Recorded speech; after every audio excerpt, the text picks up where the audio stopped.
can't help but feeling, just loving this moment. Can we stay here forever? I'm loving this moment. Can we stay here together? Hey guys, and welcome back to our channel. I'm gonna try to make this really quick because we're running super late. So basically I have my first OB appointment at my new office today, so that's where we're gonna head and go, and I'll update you guys once we get back.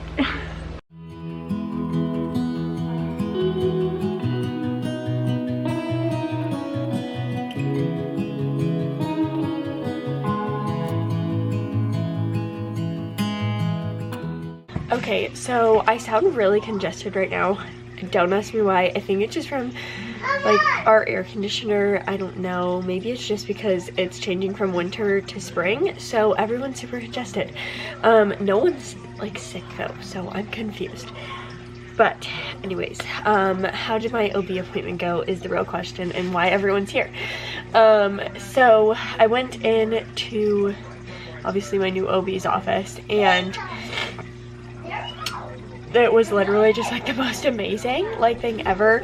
I got so it's the practice I went to with Quentin, and they have like, I think it's in combination like 9 doctors and midwives in a pool that you can get any one of them to give birth with, which I like all of them, so it doesn't matter to me. I really am hoping to get one of the midwives. She is the one that I had my appointment with today, and she literally is just amazing. I talked to her about not getting an epidural because it almost did some really bad things. Okay. It almost did some bad things to me and Aspen the last time, so we just covered that, and she was like, it's not a good idea. She was talking, or she was saying that it wasn't really like a grand idea, which everyone has thought since the beginning, except for my doctors, like, I don't know. And so she was like, yeah, it just doesn't really seem like a good idea. She was like, if you do like end up needing an epidural, like it gets like just too rough, or your labor's going too long or something, she was like, we can give it to you. She was like, but I do not feel comfortable giving it to you unless like we literally, like, they're going to give me so many IV fluids before I can even get it. She was like, I am keeping the medication next to the bed so that if your blood pressure like tanks, we can get it right away. And like the nurse will be like, it'll be like in my chart, so the nurse will be like told that like, hey, you need to keep an eye on her because it's not good. So that was like a thing checked off my list. I asked her if I could do a VBAC and if I was a candidate through their office to do a VBAC, and she said abso-freaking-lutely, that she completely was on board with it, and that every single person in the office would be on board with me doing a VBAC. Sorry, Quinn is dancing watching TV. And that also they would let me go to like 40 weeks, and if I decided I wanted to go to 41 weeks, they would let me, as long as the baby or me is like not in a bad place to go to 41 weeks. And then after 41 weeks they like have to schedule it, and I was like, I completely understand. I can't get induced because I've had a VBAC. It's super dangerous. It's not recommended by any doctor that's going to be ethical. So I have to go into labor naturally, which I've done with both my kids. I've gotten all the way to 10 centimeters by myself. I go pretty quickly, under 12 hours. I think that's quick. I know a lot of people, like with Quentin, I was in labor for like 2 days, almost 3 days straight. So with Aspen, it was quick. I think that's pretty quick. She was basically just like,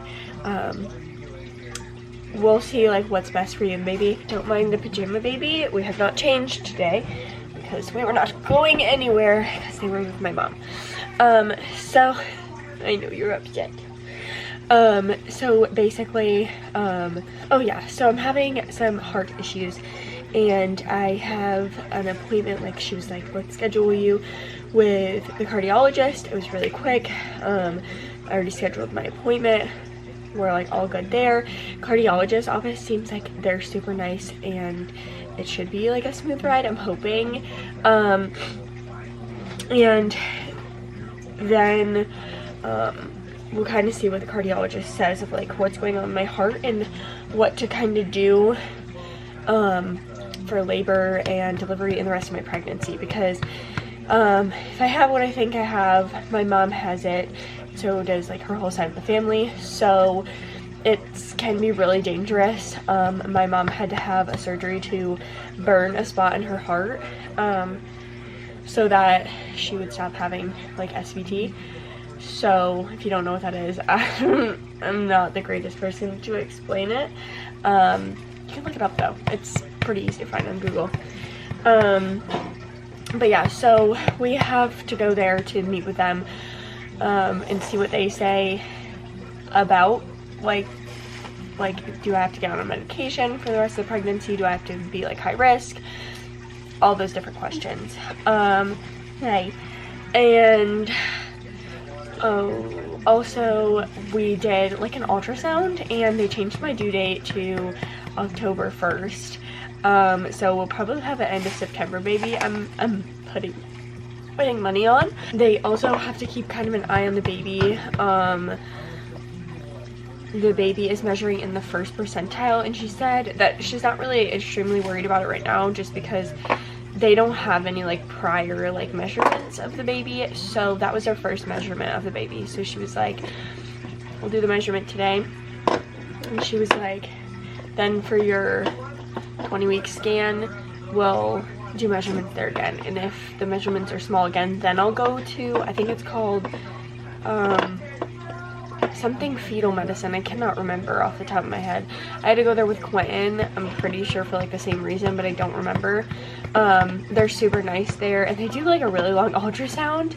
So my mom went with me last time I had to go, and at this point I knew the gender of Quentin and she didn't, so I was like, you need to close your eyes, don't look at the screen, because they have like a big like projector screen. It's like really cool. But we're also not finding the gender out of this baby, so every single time we have to be like, we're not finding out the gender, don't tell us, don't move the wand in a certain way unless you're telling us to close our eyes please, because we don't even want to look. So that's been pretty interesting kind of, because people are kind of like, close your eyes. So we'll see at the 20-week ultrasound. We'll get kind of like an update of kind of everything that's going on, because by then I'll have met with my cardiologist, and my cardiologist will kind of have worked with my OB team to hopefully talk to my OB team, and my OB team will have decided what they're doing from there, just because I will be halfway through my pregnancy or over halfway through my pregnancy, so we're just kind of like waiting. It's a waiting game at this point. Baby has been kicking, so like I'm not really like, I'm not like insanely worried. My labs have came back mostly normal, so that's good too. So ultimately I'm just really happy that we're at a different OB's office. Damien is super happy that we're back at this OB's office because he just feels like a lot more comfortable. He feels like I'm being actually taken care of and listened to, so that's really good. Yeah, we're doing a lot better at this OB's office already. But that's really all that happened at my OB appointment. We will see you guys in our next video. Thank you guys so much for watching, and don't forget to subscribe and like this video before you leave.